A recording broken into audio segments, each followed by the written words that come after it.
हमारे समाज में सीटी बजाने वालों को छिछोरा माना जाता है, लेकिन एक कलाकार ऐसे हैं जिन्होंने 100-200 नहीं बल्कि 1600 गानों में सीटी बजाकर इतिहास रच दिया। फना का चांद सिफारिश हो या दिल तो पागल है का अरे रे अरे, इन गानों में सीटी बजाकर इतिहास रचने वाले शख्स हैं नागेश सुरवे उर्फ ऋषि राज, जिन्होंने कई गानों में सीटी बजाई, लेकिन उन्हें वो मान और सम्मान नहीं मिला जिसके वो हमेशा से हकदार रहे। जब से हिंदी सिनेमा का जन्म हुआ है, तब से संगीत का फिल्मों से माँ बेटे जैसा रिश्ता रहा है। गीत और संगीत है तो फिल्में हैं। शायद इसीलिए ही हमारे देश में दुनिया में किसी दूसरे देश के मुकाबले सबसे ज़्यादा फिल्में हर साल बनाई जाती हैं। आज आपने देखा होगा कि हर दूसरा शख्स अपनी आवाज़ का जादू वीडियो के ज़रिए दिखा रहा है। इसकी एक वजह यह है कि आज के दौर में बहुत संसाधन बढ़ गए हैं। आपको 90 के गाने याद होंगे और उन गानों में बजने वाली सीटी को बजाने की कोशिश आप भी करते होंगे। आप भी सोचते होंगे कि सीटी किसने बजाई थी। एक गाने के लिए तमाम तरह के इंस्ट्रूमेंट बजाए जाते हैं, फिर वो ढोलक हो, तबला हो, हारमोनियम हो, बांसुरी हो या ड्रम। पहले के समय में म्यूज़िक डायरेक्टर के नीचे एक म्यूज़िक अरेंजर काम किया करता था जो पूरा म्यूज़िक बनाता था। कई म्यूजिशियन गिटार या वायलिन के साथ गानों को रिकॉर्ड किया करते थे, लेकिन आज का दौर बदल गया है। अब इंस्ट्रूमेंट की धुनों को कंप्यूटर सिस्टम पर बैठकर तैयार किया जा सकता है, लेकिन एक विसल यानी सीटी का इस्तेमाल आज भी मशीनों के ज़रिए नहीं हो सकता।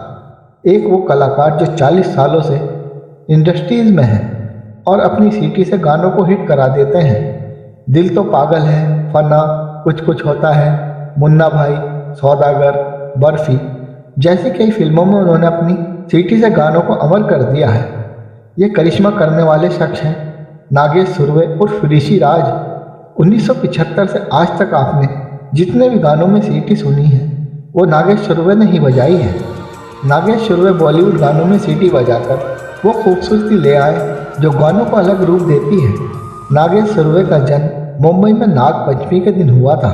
कहा जाता है कि सीटी सांपों की भाषा होती है, इसलिए एक इत्तेफाक ही है कि नाग पंचमी के दिन जन्म लेने वाले नागेश सुरवे ने सीटी को ही अपना प्रोफेशन बनाया और नाम कमाया। कैसे उन्होंने इस कला को अपनाया, इसका खुलासा उन्होंने एक इंटरव्यू के दौरान किया था। नागेश सुरवे ने बताया था जहां उनका बचपन बीता था उस मोहल्ले में सभी सीनियर लड़कों का सीटी बजाने का अनोखा तरीका होता था जो एक दूसरे को बुलाने के लिए संकेत का काम करता था। अलग अलग ग्रुप के अलग अलग संकेत थे। शरारत के तौर पर उन्होंने हर समूह के सिग्नल पर सीटी बजाई और सभी को नीचे ले आए। उस दौर का वो किस्सा याद करते हुए उन्होंने बताया था कि असली मजा तब शुरू हुआ जब हर कोई आश्चर्यचकित होने लगा कि असली अपराधी कौन है। मुझे शुरू में डर था कि उनके साथ मजाक करने पर वो मुझे डांटेंगे या पीटेंगे, लेकिन मुझे बहुत सरप्राइज हुआ। वो सब इतने खुश थे। उन्होंने मुझसे पूछा कि क्या मैं सीटी के स्वर में गाना गा सकता हूँ। इस तरह मेरी सीटी का सफ़र गानों में शुरू हुआ। उन्होंने बताया था कि उनके बचपन के दोस्त हुआ करते थे प्यारे लाल और उनके स्कूल के ऊपर रहा करते थे वीर सावरकर, जो उन दिनों काफ़ी सुर्खियों में थे। इसके साथ ही एक मशहूर म्यूज़िक डायरेक्टर भी उनके मोहल्ले में आते थे, इसलिए उनका बचपन म्यूज़िकल वातावरण में गुजरा। प्यारे लाल के पिता से उन्होंने वायलिन बजाना सीखा। शुरुआत में उन्होंने म्यूज़िक डायरेक्टरों के लिए वायलिन बजाने का काम किया। एक दिन जब उनका एक म्यूज़िक शेड्यूल कैंसिल हो गया तो सभी ने मिलकर पिकनिक का प्लान बनाया। मनोज शर्मा बड़े म्यूज़िक अरेंजर थे जो आर.डी. बर्मन के लिए काम करते थे। उस पिकनिक में वह मस्ती में सीटी बजाते थे, तो मनोज ने उनसे कहा क्या गाने में सीटी बजाएंगे। नागेश ने कहा हाँ सर, मैं कर सकता हूँ। उन्होंने पहली बार जिस हिंदी फिल्म में सीटी बजाई थी वो फिल्म थी जूली और गाना था ये दिल क्या करे। इसके बाद नागेश सरवर ने पीछे मुड़कर फिर नहीं देखा और एक समय ऐसा आया कि हर म्यूज़िक डायरेक्टर अपने गानों में उनकी सीटी का इस्तेमाल करना चाहता था। एक साल में वह 100 से ज़्यादा गानों में सीटी बजाने लगे।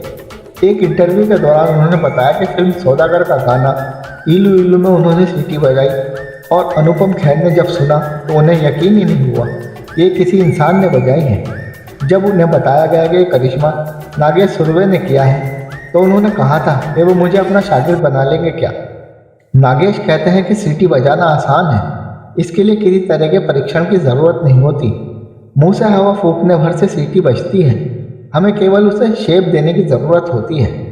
नागेश कहते हैं कि सीटी कई तरह की होती है, लेकिन ये संगीत निर्देशक पर निर्भर करता है कि उसे किस तरह की सीटी वाली धुन चाहिए। फिल्मों के गानों में ऐसे छुपे हुए आर्टिस्ट होते हैं जिनको कभी कोई जान नहीं पाता था, लेकिन आज तो सेट पर चाय पिलाने वाले शख्स का नाम भी क्रेडिट में आता है।